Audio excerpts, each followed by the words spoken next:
할렐루야.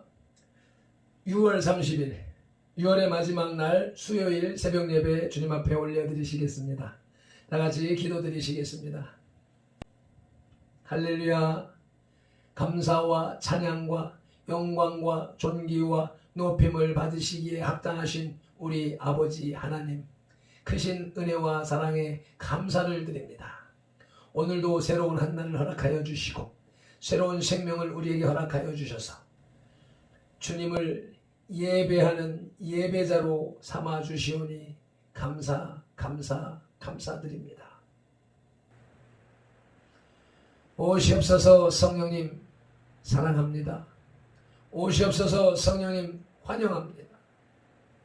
오시옵소서. 성령님 영접하고 모셔드리오매 이 미련하고 아둔한 종의 혼 속에, 영 속에, 육신 속에 임재하여 주옵소서.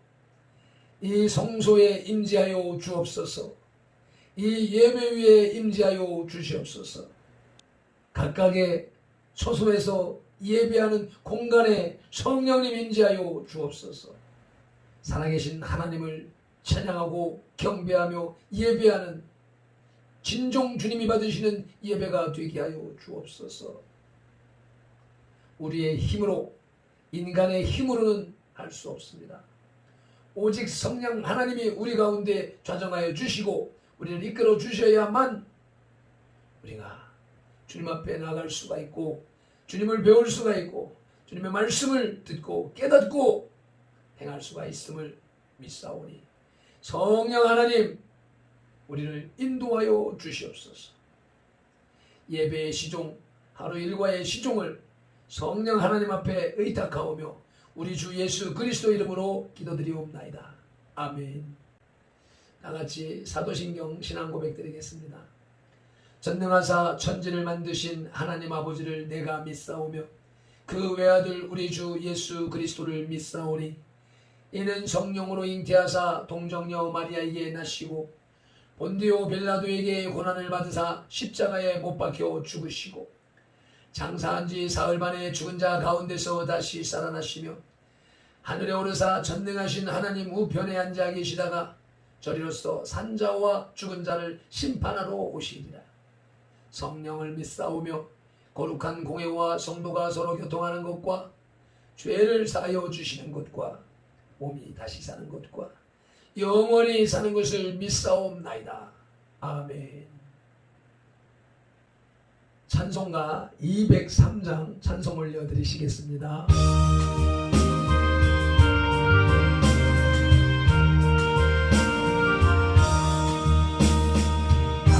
하나님의 말씀은 생명의 말씀이라 광야 같은 세상에 길고 방황할 때 절망 중에 빠지는 하나님 모아서 생명샘에 호산하고 제 힘이 넘칩니다. 하나님의 말씀은 은혜의 말씀이라 누구든지 맺고서 참으로 회개하며 하나님이 사해주사 구원함 베푸시고 다이 없는 은혜로 늘 품어주십니다.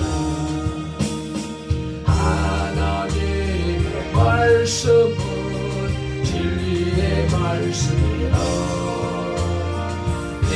믿음으로 지키려 자유를 얻게 됩니다. 어려운 일, 힘든 일도 담대히 할 수 있어 온전하신 말씀으로 승리케 하십니다. 하나님의 말씀은 사랑의 말씀이라 오만 세상 살 동안 언제나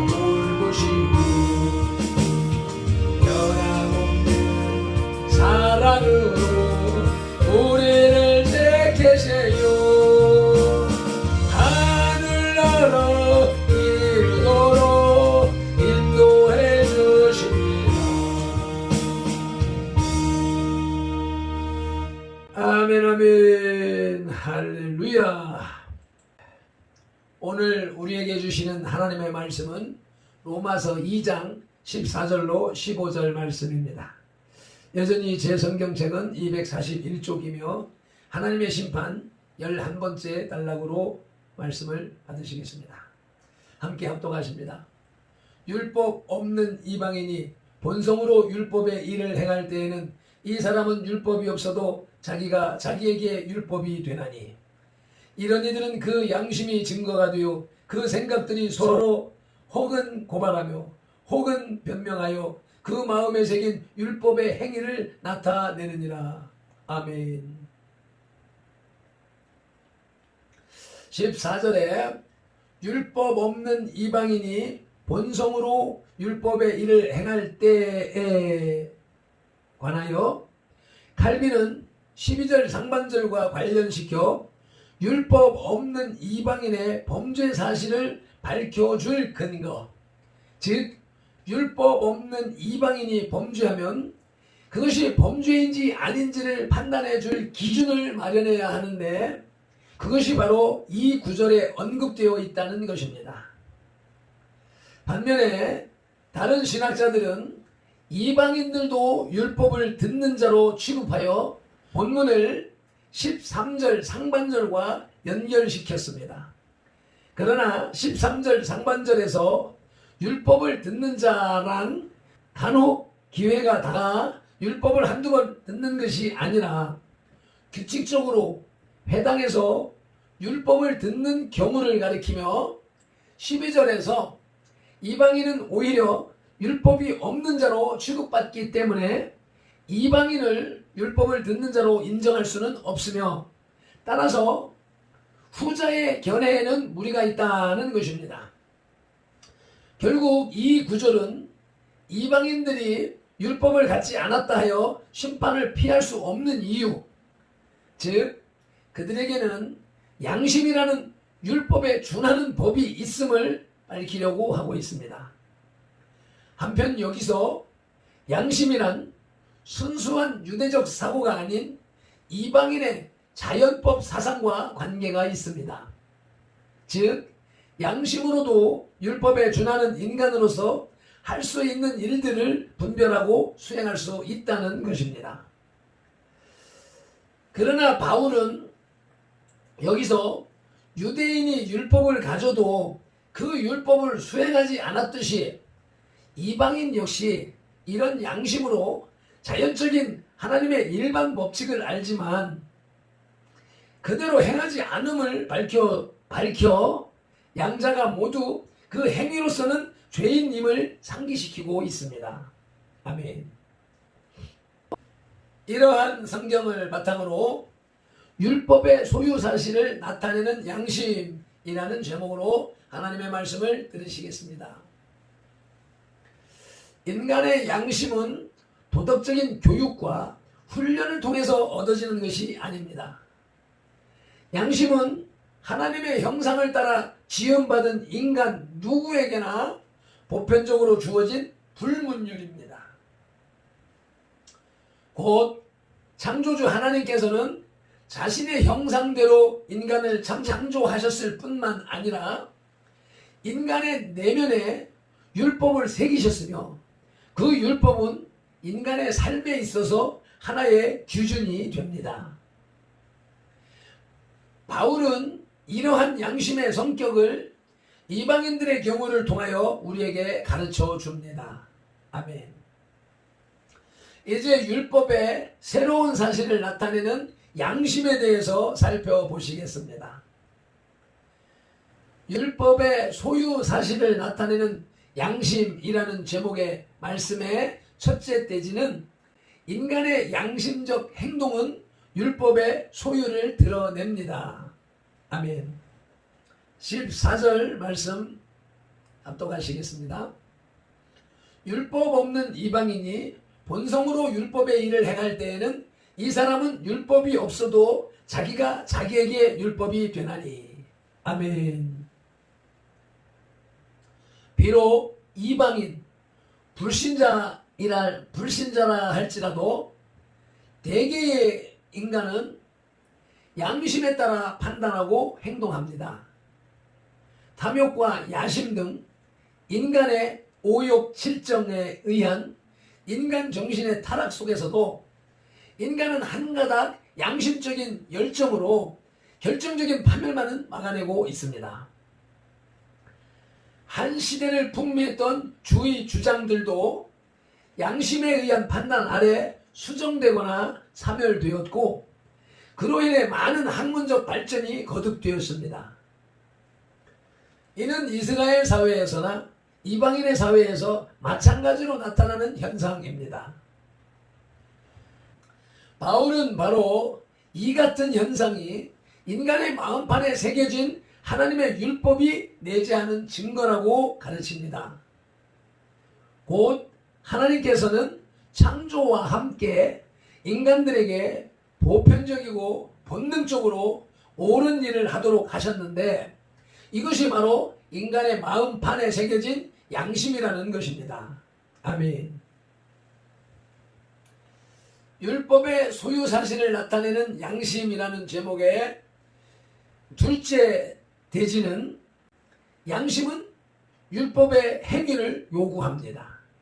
아멘. 양심은 도덕적인 훈련으로 형성된 것이 아니며 선과 악, 정의와 불의라는 구분이 있기 이전부터 세상에 존재했습니다.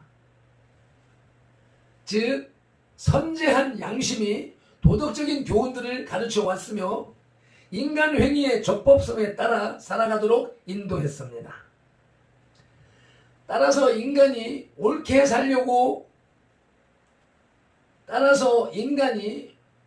살아가려고 애쓰고 불의한 것을 싫어하는 것 등은 양심의 요구에 따라 행동했다는 증거가 됩니다. 아멘.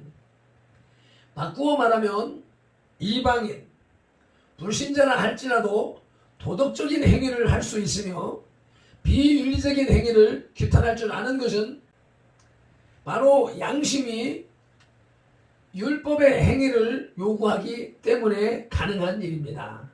아멘. 율법의 소유 사실을 나타내는 양심이라는 제목의 말씀의 셋째 대지는, 양심은 하나님의 복음에 붙들릴 때에 선하게 나타납니다. 아멘. 이러한 양심과 복음의 관계를 살펴볼 때 첫째 소지는 우상에 대한 습관으로 양심이 약해졌습니다. 아멘. 비록 이방인이라 할지라도 양심으로 인해 하나님께서 요구하신 율법의 행위를 수행할 수 있었습니다. 그러나 이방인들은 점차로 양심이 무디어지게 되었습니다. 왜냐하면 그들의 타락한 본성이 양심의 기능을 억제했으며 우상 숭배와 우상 제물을 먹는 습관 등이 양심의 기능 약화를 가져왔기 때문입니다. 아멘. 고린도전서 8장 7절 후반절을 읽으시겠습니다. 어떤 이들은 지금까지 우상에 대한 습관이 있어 우상의 제물로 알고 먹는 거로 그들의 양심이 약하여지고 더러워지느니라. 아멘. 그래서 바울은 하나님을 경외하는 열심으로의 회복을 촉구하기도 했습니다. 고린도 후서 5장 11절입니다. 우리는 주의 두려우심을 알므로 사람들을 권면하거니와 우리가 하나님 앞에 알려졌으니 또 너희의 양심에도 알려지기를 바라노라. 아멘. 오늘날의 교회 생활 속에서도 하나님의 복음에 완전하게 붙들리지 못한 자들에 의해 빚어지는 비양심적인 행위들을 보게 됩니다. 이러한 행위들 모두는 타락한 본성에 의해 양심이 약화되면서 빚어지는 비극들입니다. 아멘. 양심과 복음의 관계를 살펴볼 때의 둘째 소지는 믿지 않는 자의 양심은 부패했습니다. 아멘. 우상 숭배와 우상 제물을 먹는 습관 못지않게 인간의 양심을 부패시키는 요소는 복음에 대한 거부입니다. 복음에 대해 적대적인 태도를 보이거나 거부하는 것은 적극적인 면에서의 타락의 한 양상이라 하겠습니다. 즉 타락 이후에는 양심이 무디어지고 왜곡되었을 뿐만 아니라 인간의 마음판에 하나님의 율법이 새겨지는 대신 인간 스스로가 가늠하고 정한 선악이 생겼습니다. 그 결과 인간은 자신의 주관적인 기준에 따라 판단하고 행동하게 되었습니다. 아멘. 나아가서 디모데전서 4장 2절 같이 양심이 화인을 맞아서 외식함으로 거짓말하는 자들이 판을 치는 세상이 되면서 기본적인 도덕적 행위마저 수행할 수 없게 된 타락으로 인해 인간 사회는 도덕적 파탄을 가져왔습니다. 이는 복음을 받아들이지 않음으로 인해서 더욱 악화되었습니다. 왜냐하면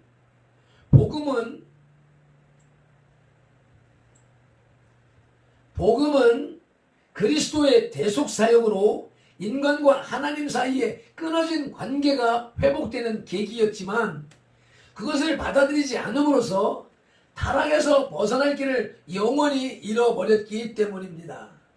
아멘. 결국 복음을 받아들이지 않는 자는 양심에 따라 살지도 못할 뿐만 아니라 감정의 동요로 인해 파멸의 길을 걷게 됩니다. 아멘. 양심과 복음의 관계를 살펴볼 때 셋째 소재는 하나님의 복음과 연합한 양심이 되어야 합니다. 아멘. 양심이 하나님의 율법을 마음판에 새긴 사실을 드러내는 것은 분명하지만 타락한 인간의 성품은 전적으로 부패하여 하나님께서 원하시는 선한 행위를 드러낼 수 없을 정도로 약화되고 타락했습니다. 그러나 바울은 하나님께 붙들린 바 되어 그리스도 안에서 거듭난 자의 선한 행위에 대해 내 양심이 성령 안에서 나와 더불어 증언한다고 로마서 9장 1절로 2절에서 말하고 있습니다. 즉 복음을 받아들이고 그리스도와 연합한 사람은 하나님의 뜻이 무엇인지를 알게 되며 그 선한 양심으로 인해 선한 행위를 낳게 된다는 것입니다. 아멘. 이성에서와 같이 바울은 이방인 불신자들의 내면에 존재하는 양심과 그리스도의 복음과의 관계를 밝혔습니다. 우리 크리스천들 뿐만 아니라 모든 인간들에게는 이 같은 양심이 이미 존재해 있습니다. 따라서 그것을 약화되고 부패하는 대로 내버려 둘 것인지 내버려 둘 것인지 아니면 복음을 받아들여 하나님의 복음을 증거하고 선한 결과를 낳도록 해야 할 것인지에 대한 판단을 해야 할 것입니다. 아멘. 말씀을 맺겠습니다. 율법의 소유사실을 나타내는 양심은 첫째로 양심적인 행동이 그 사람의 내면에 율법을 소유하고 있음을 드러냅니다. 둘째로 그 양심은 율법의 행위를 요구합니다. 셋째로 양심은 하나님의 복음에 붙들릴 때에 선하게 나타납니다. 아멘.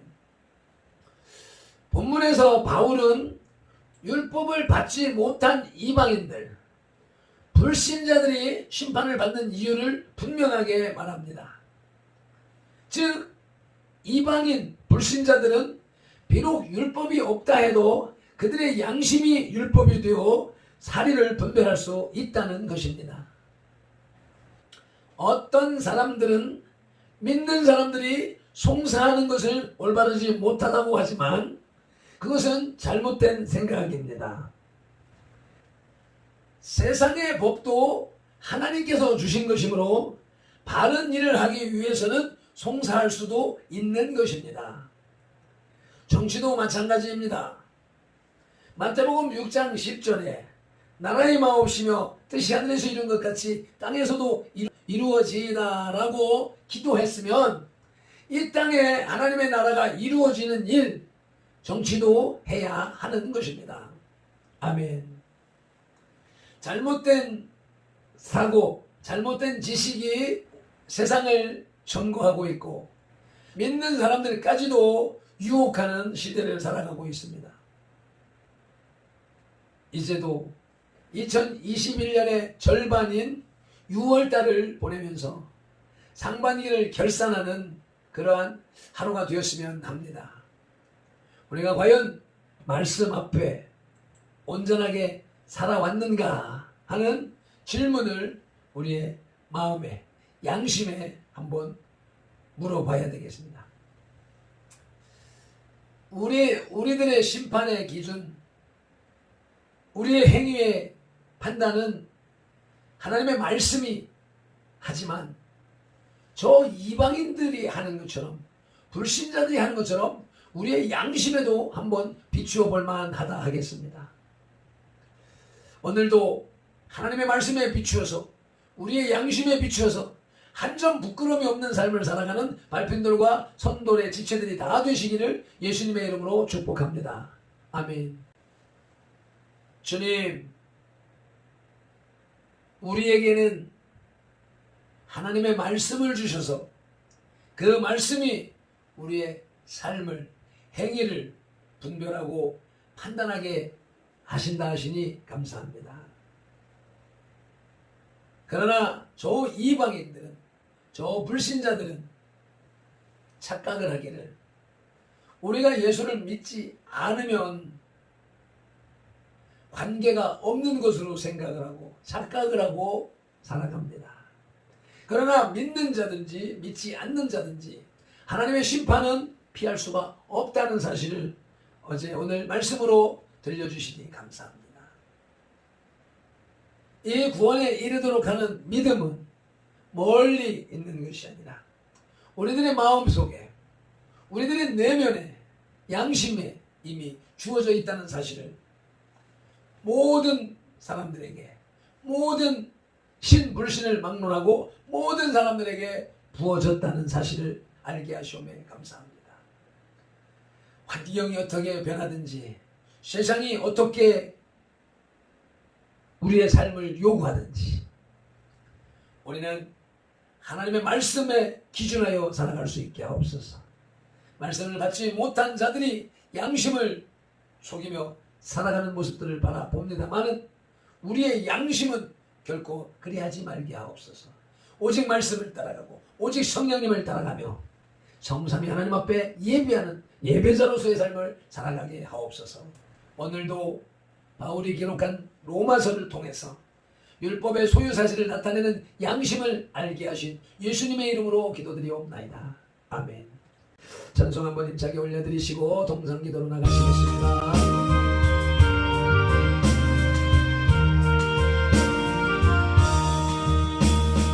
하나님의 말씀은 생명의 말씀이라 광야 같은 세상에 길을 도망할때 절망중에 빠진 이몸 하나님 보아사 생명샘이 솟아나와 내 힘이 넘칩니다. 하나님의 말씀은 은혜의 말씀이라 누구든지 믿고서 참으로 회개하고 하나님 사해 주사 구원함 베푸시고 가히 없는 은혜로 늘 품어주십니다. 하나님의 말씀은 진리의 말씀이라 믿음으로 지켜요 자유를 얻게 되니 어려운 일 힘든 일도 담대히 할 수 있어 온전하신 말씀으로 승리케 하십니다.